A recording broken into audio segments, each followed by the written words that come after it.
రేవంత్ రెడ్డి అనే చేతగాని ముఖ్యమంత్రి వల్ల ఈరోజు రాష్ట్రంలో లక్షలాది ఎకరాల్లో పంటలు ఎండిపోతుంటే ఆ పంట ఎండిపోయి అవస్థలు పడుతున్న రైతులు, తమ పొలాన్ని నిప్పు పెట్టుకుంటున్న రైతులు, తమ పొలంలో ఇలా గొర్రెలను మేకలను మేపుతున్న రైతులు వాళ్ళు ఎదురు చూసిండ్రు గవర్నర్ గారి ప్రసంగం నుంచి.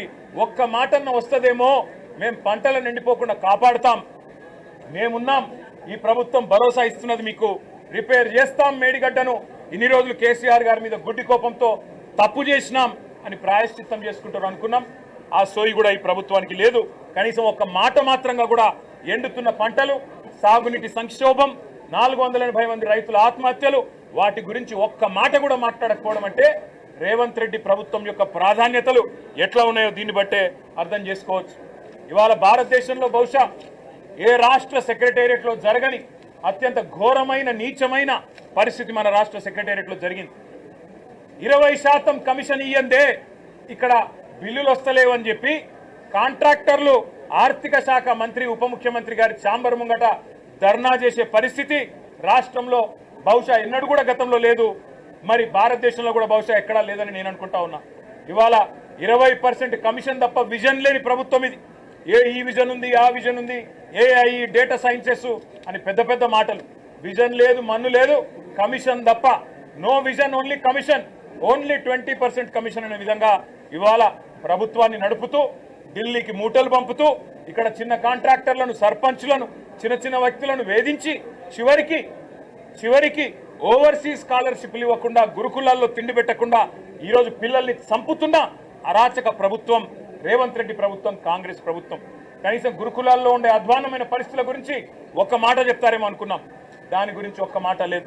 చనిపోయిన 83 మంది పిల్లలకు కనీసం ఒక మాట సానుభూతి చెప్పి సంతాపం చెప్తారేమో అనుకున్నాం, ఒక్క మాట కూడా వారి గురించి ప్రస్తావన లేదు.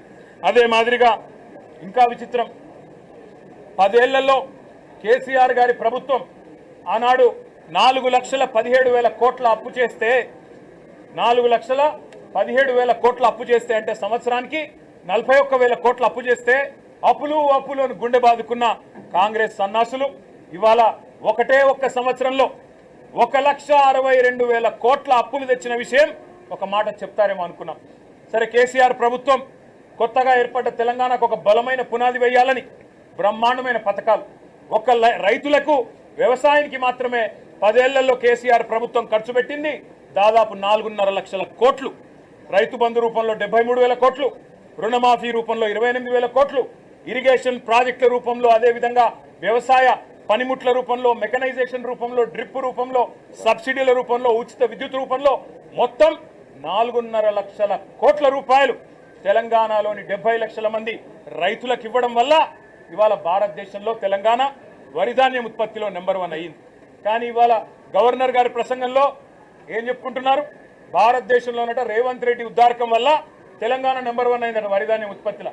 ఏది సంవత్సరం 14 నెలల్లో నువ్వు పంటలు ఎండబెట్టడం వల్ల, రైతు బంధు ఇవ్వకపోవడం వల్ల, కరెంటు అస్తవ్యస్తం చేయడం వల్ల, రైతుల ఆత్మహత్యల వల్ల వరిధాన్యం ఉత్పత్తి పెరిగిందా? సిగ్గన్నా ఉండాలి మాట్లాడడానికి ప్రభుత్వానికి, కనీసం సోయన్నా ఉండాలి. ఇవాళ లక్షల ఎకరాల్లో పంటలు ఎండిపోతుంటే కనీసం ఓదార్చడానికి ఒక మంత్రి దిక్కులేడు, కనీసం ఒక కాంగ్రెస్ ఎమ్మెల్యే లేడు. ఊళ్ళల్లో పోతే కాంగ్రెస్ ఎమ్మెల్యేల్ని తరిమి కొడుతున్నారు.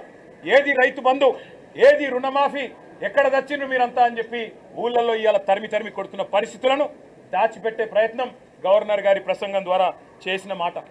1,50,000 కోట్లు, 1,62,000 కోట్లు అప్పు చేసి ఒక్కటంటే ఒక్కటి కూడా పథకాన్ని ప్రారంభించని ఒక అసమర్థ ప్రభుత్వం రేవంత్ రెడ్డి ప్రభుత్వం.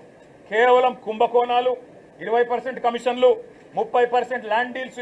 నా మాట కాదు, కాంగ్రెస్ ఎమ్మెల్యేలు చెప్తా ఉన్నారు 30% కమిషన్ ఇస్తేనే మా మంత్రులు పనిచేస్తారు, 20% కమిషన్ ఇస్తేనే బిల్లులు వస్తాయి అని ఇవాళ స్వయంగా కాంగ్రెస్ ఎమ్మెల్యేల నోటంబడ వస్తున్న మాటలు, కాంట్రాక్టర్లు సెక్రటేరియట్లో ధర్నాలు చేస్తున్న పరిస్థితి. ఈ దుస్థితి గురించి గవర్నర్ గారు ఏమన్నా చెబుతారేమో. అవినీతి రహితంగా ప్రభుత్వాన్ని నడిపే ప్రయత్నం చేస్తాము, ఢిల్లీకి మూటలు పంపేదానిలో బిజీగా ఉన్నా, పదవులు కాపాడుకోవడం కోసం ఢిల్లీకి మూటలు తప్పకపోయినా కనీసం ఇకనైనా సర్దుకుంటాము, సరి చేసుకుంటామని ఒక్క మాట చెప్తారేమో అనుకున్నాం. దాని ప్రస్తావన లేదు.